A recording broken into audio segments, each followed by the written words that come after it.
A lot of folks want to jump into content marketing with creating content, and that's not really where it starts. Content really is built from a foundation of knowing your ideal customer first and being as specific as possible. A lot of people use words like targeting or personas, but probably the best way to think about it is just being specific. And when we talk about that, it's like, what is the exact folks that you're looking to engage with, and what are their biggest problems?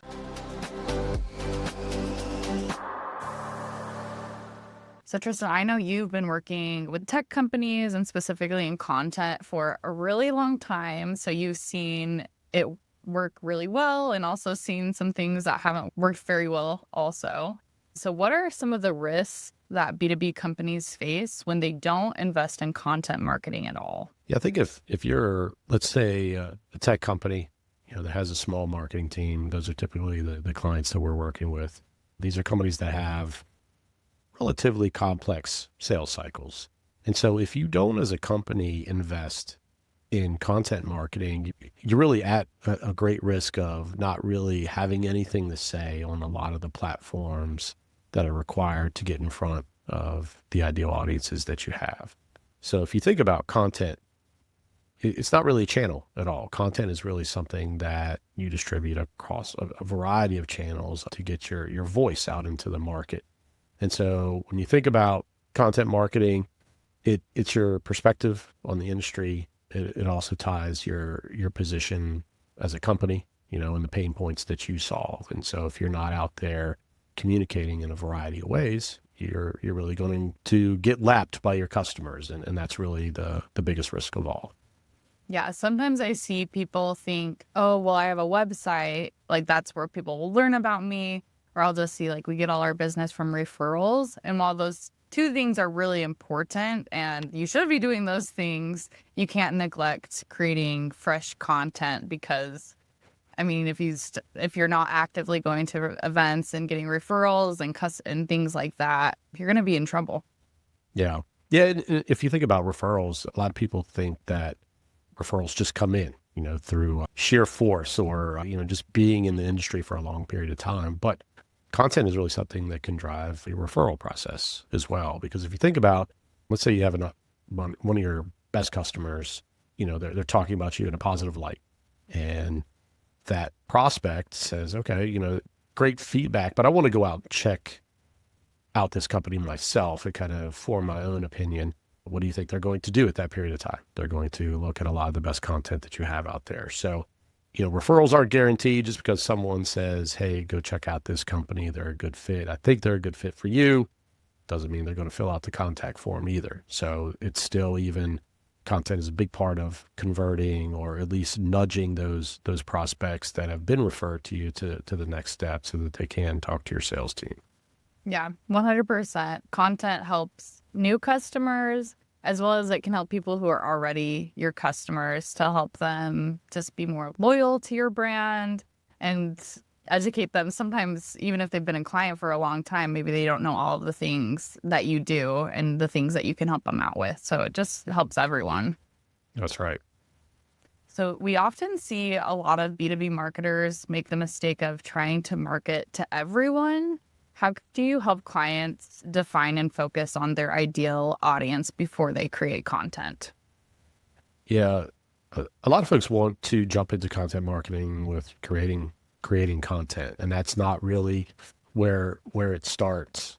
Content really is built from a foundation of knowing your ideal customer first and being as specific as possible. A lot of people use words like targeting or personas, but probably the best way to think about it is just being specific. And when we talk about that, it's like, who is the exact folks that you're looking to engage with, and what are their biggest problems? And that's how you get really specific, knowing who to create content for and really line up yourself as a company with, some of the problems they're looking to solve. Yeah, I completely agree. It all starts with just understanding who your product is for. Another common mistake I notice is, especially in B2B tech, is we're very notorious for jargon. How do you coach clients on simplifying their message without dumbing it down? Yeah, jargon's interesting. I think in many ways, including jargon in your content is all right if it's specific to your customers. I think what we do need to avoid is the jargon or the plain language, the fluffy stuff that often comes with content that's not really deep with research and experience and true perspective on the industry. And that's where you have to get into detailed questions. You have to get into and talk with subject matter experts within your company that have this real world experience. And that really needs to shine through the content that you create. Because if you don't get into those deeper areas with subject matter experts and the leadership within your company, then you risk creating content that can just be replicated by a competitor or someone that's pulling the top 10 posts that exist on Google, or just asking a simple question in ChatGPT. So that's how you really differentiate yourself, is pulling in the perspectives from the folks that really have that real world experience. So in your opinion, it's okay to get really technical in things, and that might be a good way to stand out, is by being able to speak to maybe like a deeper audience. Yeah, for sure. And it all really depends on the folks that you're looking to engage with. And you have to think about, with a lot of the customers that we're working with, it's not only a single person we're looking to communicate with. It's a buying committee in most cases. And so you might be talking with the end user that's very technical and in the weeds on a day-to-day basis with your particular product or solution. But then you also have to communicate to leadership. So you have to tie your company and your solutions to business objectives. So you need to speak at that certain level.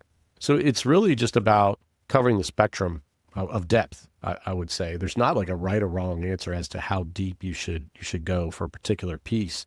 But I would say you need to cover those areas. You need to make sure that you're talking about your product in a way that's easy to understand for maybe an executive that wants to come in and get that high level view.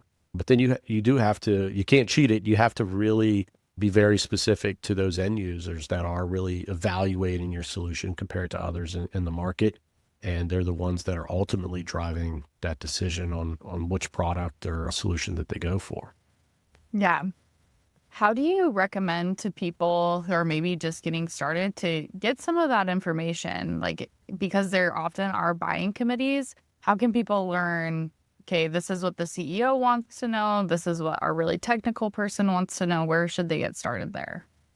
Yeah, the best way to really uncover what your buyers are looking for, or the buying committee that you're typically involved with, is to ask a lot of questions during the sales process to evaluate a past sales process with a customer. Most organizations, they are recording sales calls at this point. So if you think about us as marketers, if you have access to that information, that's really extremely valuable to provide some input into how to create content downstream. Because if you've had valuable conversations already with customers and they converted, or maybe they didn't convert, you can use those conversations as input into, how can we better position ourselves to answer maybe some of these questions before they pop up on a sales call. And I think that's really a part of it, is using past interactions with customers and identifying ways that you can help prospects, that are in a similar position as customers that you've already talked to. How can you help them and nudge them along the way a little bit further? So that's really what it's about. You have to, in a world full of AI and a lot of technology, ultimately it comes down to the conversations you have and how you use those to move forward. Yeah, that's where a lot of the content we create comes from, is being on client calls with people who are already customers. What are the questions they're asking us? And also, yeah, sales calls, so much gold in there. If you can use those conversations to build out your content, that's extremely valuable. Yeah. And a lot of times people, they don't like committing to a 30-minute or a 1 hour conversation.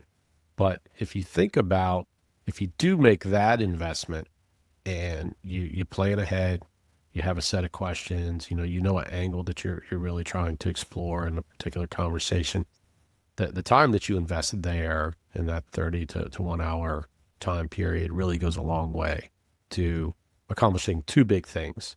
You get really detailed and specific content to your company and you get those unique experiences blended in. But then you really get like the benefit of time. That 30-minute to 60-minute session becomes really a whole different set of content that you can use on a variety of different channels. You can, create written content, you have video content that you can repurpose. And that flywheel that you create is really a beneficial process, but you just have to commit to at least having those deeper conversations to make that happen. Yeah. And just to clarify, when you're talking about having like a 30-minute conversation, is this a sales call? Hit just hit my mic. Is this a sales call, or would you recommend having a separate sort of call with a potential client? Yeah, when we talk about conversations driving content, I think the nature of conversations can take a few different shapes. You can use customer calls, live customer calls, and you can anonymize that information and use it to create content. So you got sales calls, you've got internal conversations. Maybe there's a deal that you want to review and talk about feedback from the customer that, how did we win this deal? How do we lose this deal? If there's a meeting between marketing and sales that can allow that to happen.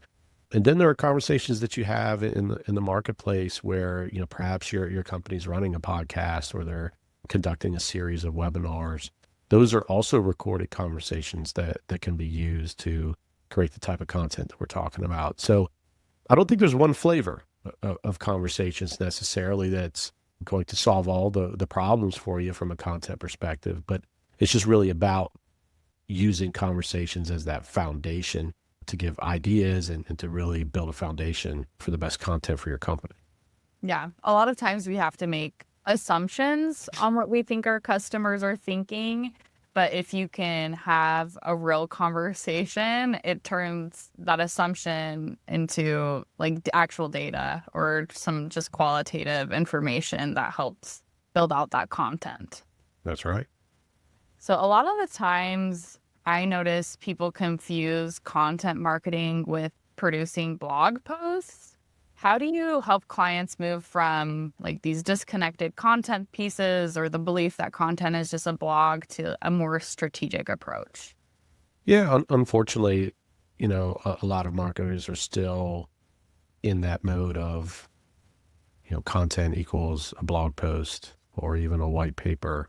But we all know that with the variety of social platforms that are out there and how ubiquitous video content is, really content takes all different shapes and sizes. And there's long form content, there's short form content. They all have different types of objectives. But I think at the end of the day, your content really starts with, the core message and the core idea that you want to get out. So what's your idea on how to solve a particular problem? And then who are you trying to connect with and what is their problem you're trying to solve? And that's really the dots that you're looking to connect. And it all just comes down to sharing that and really engaging across a lot of different types of content. So it's not just about writing a blog post that you hope ranks on page one of Google and then getting a lot of inbound traffic. You have to get your voice out in the market. You have to be on social. You have to communicate that way. Your company needs to have a voice in the market. And then you need to continue to evolve as well. The days of creating a blog post and hoping that it climbs to the first page of Google are really over. There's a lot of, things that we're seeing right now with AI search and just really folks finding their preferred vendors and communities and on social and doing research that way. There's really no time and place like now to create content in a lot of different ways because you quite frankly don't know where people are going to find you. Yeah, definitely. It's changed a lot over the last year and a ton over the last 5 years. But really, I think it comes down to having a good distribution strategy. You can start with like one pillar piece of content and then break that down for different platforms. So you can just use your time a lot smarter rather than trying to create a bunch of smaller pieces. Breaking it down to perform on different platforms can help a lot. Yeah. So we'll hop into our last question. So if a scrappy marketing team has limited budget and bandwidth, what's the first thing you'd recommend they focus on to create meaningful content? If you're a small, scrappy marketing team and you're trying to get the most out of your content strategy, I would really start with some form of conversation. So that could be a video podcast. It could be an internal video series that you create. It could be a webinar series that maybe you put in place once a month. Perhaps you create a roundtable, of industry professionals and you put together some key trends or key issues that your customers are facing, and maybe you explore that in a roundtable discussion. I just think that the best thing that you can do, though, is just have some form of conversation that you can lean on to get video content, to get written content, and then from there you can create a lot of, different materials like ebooks, you can create, which are still very helpful, industry guides, checklists, etc. You can create images for social. You can create video content that can live not only on social, but also on your company's website. Also build a YouTube channel in the B2B space, which is still highly underrated. So I think if you want to have, the best route to get the most from your team, is really just choosing what type of conversation foundation I can have for my team. And the correct answer or whatever, or the right answer is not the same for every company. You have to look at your internal resources and think about what's the best fit. Do you have a highly engaged marketer that loves interviewing folks? Well, then you should probably do a video podcast where they interview your ideal customers. Do you have a highly charismatic executive that loves being on camera and they're great at one-on-one interviews? Then maybe you just do an executive interview series and you feature them and build their personal LinkedIn profile and kind of distribute that way. You just have to look internally at, figure out what your advantages are as a company, and use that to really, build around those conversations and explore that way. So that would be my advice there. I mean, but what do you think on a lot of the clients that you're working on? What comes to mind for you? Yeah, I think it's a similar approach. I think a lot of the time we have clients that don't like to be on camera. They don't want to be featured, but they are extremely knowledgeable and we need to use that information that we have. So we'll just hop on a phone call and maybe we don't even use the video, and then we use that to create the content, whether it be a blog post or just some LinkedIn post, but then their face doesn't need to be on video, but we can still utilize the knowledge that they have. Great. Well, thanks so much for hopping on this conversation to talk about content for B2B tech teams. And we'll just be in touch. All right. Good stuff, Baylee. Thanks. Thanks for checking out Tech Qualified. This show is brought to you by New North, a marketing agency that helps turn your small, scrappy marketing team into a growth engine. To find out more about New North or check out more episodes of this show, go to newnorth.com/techqualified.